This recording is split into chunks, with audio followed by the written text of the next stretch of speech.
Donc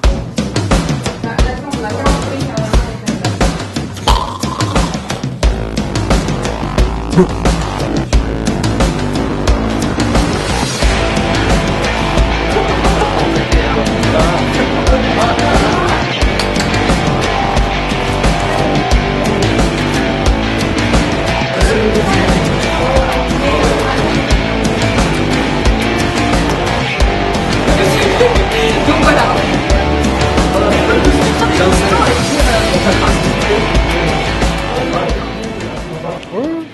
Voilà. Donc, tu viens, on va voir. Vas-y, je te suis. Ça intervient à chaque fois, mais ça reste 10 minutes maximum. Je m'incruste, je suis pas là. C'est qui me dérange. Donc tu me disais. D'accord, donc un mix entre un documentaire et quelque chose de fictionnel, d'accord. Grosso modo, tu vois, le docu-fiction, c'est un mélange entre le documentaire et la fiction, c'est-à-dire on a des interviews d'un côté. Je me suis dit, mon Dieu, je ne me marierai jamais parce que je ne veux pas avoir d'enfant. À l'intérieur, il y avait une mallette. 22 verres, enfin la totale quoi, un truc que j'ai jamais vu. Il y a 3 ans, j'étais dans un train pour rentrer chez moi. En fait, ces interviews-là, on va les reconstituer avec de vrais acteurs.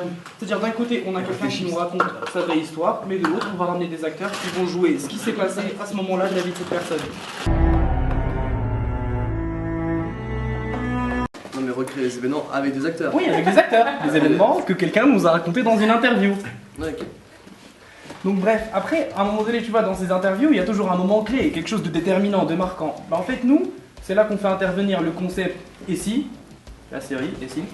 Du coup, on va créer des versions alternatives de la réalité, si tu veux. C'est-à-dire, on va prendre ce qui s'est réellement passé, après, et s'il avait fait autre chose, et s'il avait fait ça plutôt que ça. Ce serait déroulé de manière différente. Voilà. Et on va créer ces histoires-là. Et du coup, c'est quand même un truc qui est assez pro, enfin je veux dire, c'est quand même, il y a un investissement derrière, vous faites comment? Parce que ça a l'air... Ouais, d'ailleurs, je vous pose la même question, parce que en fait moi j'ai rencontré Oswald l'été dernier, quoi.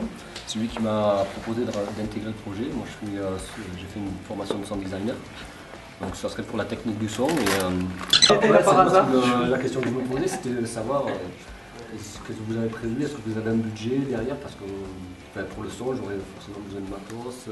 Oui, il n'y a pas que ça le son. Ça coûte cher. Ah bah oui, c'est sûr. D'ailleurs, il n'y a pas que le matos son, il y a aussi images, machinerie, les défraiements aussi pour les acteurs, pour l'équipe, la cantine. C'est pourquoi on a fait appel à Major Company. Ah c'est bon, Ah tiens, donne-moi la cam. Donne-moi la cam, je vais te filmer moi. Vas-y. Pourquoi j'ai mal à la dent, j'ai pas envie de... Il a une grosse rage dedans là, voilà. Donc financer le projet pour payer le dentiste du caméra. Voilà.